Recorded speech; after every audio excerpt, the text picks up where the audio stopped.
Positive, soul-lifting vibes only. All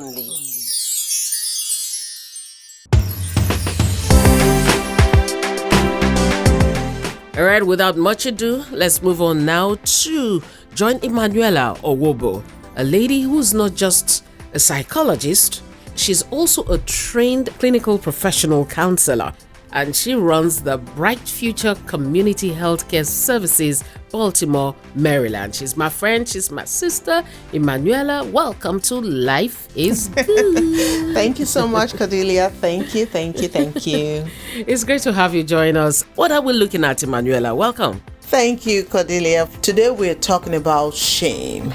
Shame and pride, yeah, it's killing you, girl.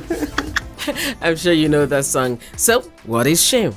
Personally, I would define shame as a state of mind, a state of thinking, an impaired perception. If you want to look at the dictionary definition, or you want to look at how psychology defines shame, they would talk about shame as a feeling of embarrassment or humiliation. But in everything, the most common definition across the board is perception.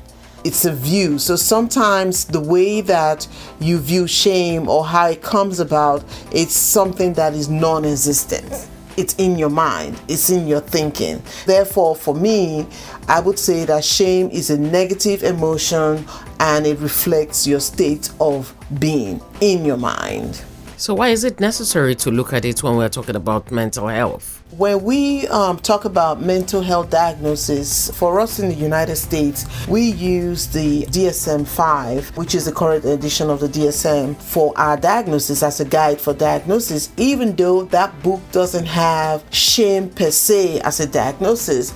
Shame comes up in defining different diagnoses, in defining symptoms, in prescribing treatment for diagnoses that are made, because you and I know, Cordelia, that our state of mind plays a major role in our health in general. So when you're talking about mental health, which is a state of being in the mind, and you already feel negative emotions in your mind, of course, that's going to play a major role in how you take your treatment, when you seek treatment, if you seek treatment, and how you accept diagnosis.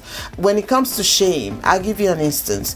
I have had issues with clients where when you give them a diagnosis based on the symptoms that they present, their diagnosis, they deny it or they reject it because they don't want that tag.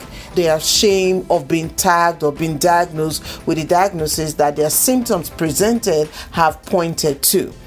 So shame, addressing the issue of shame is very important if you're going to succeed in your treatment of any kind of mental health issue. What are some of the reasons, aside those critical psychological ones? What are some of the things that could make people feel shame? Okay, some of the things that make people feel shame are societal expectation. I always use this word because it's like my go-to word, because it kind of explains a lot of ways or perceptions that people have about different things. Societal expectation is a mirage. It does not exist because the society doesn't make you who you are in general. You make you who you are in general. So when your mind is altered because of what you think people want you to be, that itself is a problem. You know what I mean? And that can result in you feeling ashamed. Shame is a very serious topic because it's kind of fundamental where your state of mind is when you're giving any kind of treatment or you're seeking treatment for mental health issues. It's so fundamental that it comes in different types. Did you know that there were different types of shame, Cordelia? No? Tell me. Yes, there are different types of shame. There's what you call transient shame. And this kind of shame reflects to the kind of feeling you get when you make a mistake. For instance, if you don't speak the correct English, let me use that as an example, in a social setting, you feel shame, and sometimes it usually passes quickly, but for some people who have an issue with an impaired thinking, it's something that probably can stick with them for a long time and eventually become a problem in the future. But for me, I particularly pay attention to the chronic shame. The chronic shame, because that refers to a feeling that people feel when they feel negative about themselves all the time. Like you feel like you're not good enough. You feel that you're not important enough. Your functioning mentally becomes impaired because your feeling of shame kind of takes over your activity of daily living. So that's a kind of shame. And when it comes to mental health, that's the shame that does the most harm, if you want to say. Yeah, if I could bring this example, I know there are women who shame women who go for CS. They tell them that you are not a strong woman, you're not strong enough, you can't have your baby, you are going for CS. And because of that, they refuse to go for CS. Exactly. You're right. I mean, think about the percentage of people who died trying to have babies in our culture a long time ago before cesarean came about. You know, they feel like a woman who's not able to push out her baby vaginally is weak and does not deserve to be a mother. Like I said, societal expectation is a mirage. It does not exist because you have to make yourself who you really are. You know what I mean? And now people tend to hide things going on with them. They tend to hide a lot of things. Even when a woman goes to have a baby now and they have to have an operation to bring the baby out, they hide it.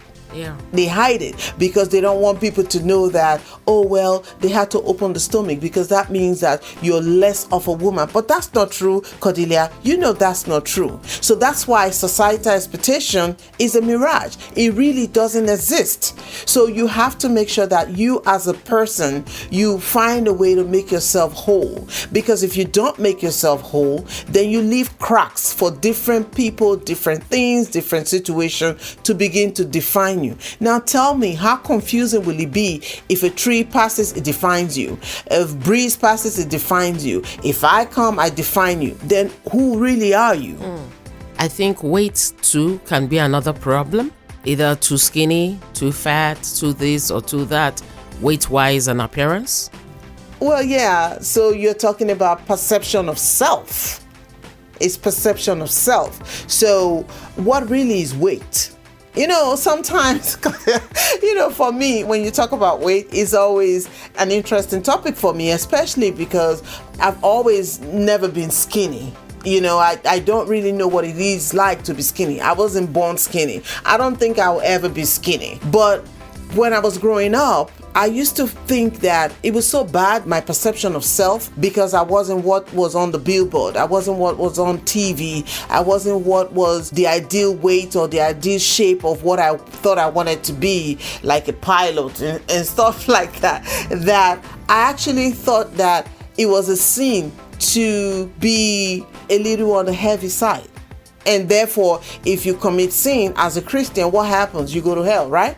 Yeah. That's how bad or how negatively I thought about myself. Wow. But not anymore, thank God. You know, thank God, not anymore. And so when it comes to how people feel about themselves with weight, it's a thing that you have to work on yourself because it's in your mind.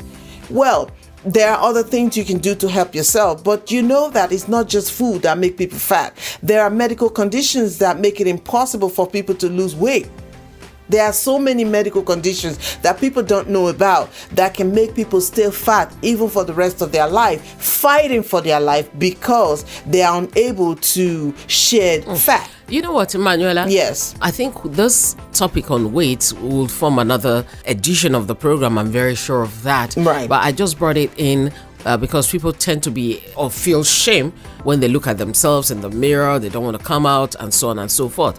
I think we would also treat it another day. But looking at shame directly today, what are those things we could do to overcome shame? What are the things you can do to overcome shame?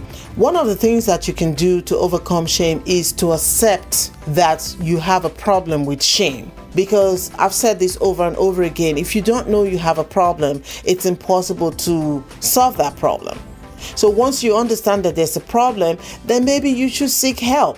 Everybody needs to have some kind of resource to refer back to get the kind of help that they need. And that's why programs like this exist. That's why resources like me exist. So you can talk to me, or you can talk to a psychotherapist and express what you're feeling, and they can help you to prescribe the kind of treatment that will work for you. But like I always say, your first port of call is always your primary care. You go to your primary care, you tell them what you're feeling, because if you don't take care of shame, it can actually lead to very serious mental health issues in the future that might become unmanageable. So you talk to your primary care, and your primary care can then refer you to a psychiatrist or psychotherapist or a life coach that can help you develop the skills that you need to manage that way of thinking and improve your activities of daily living.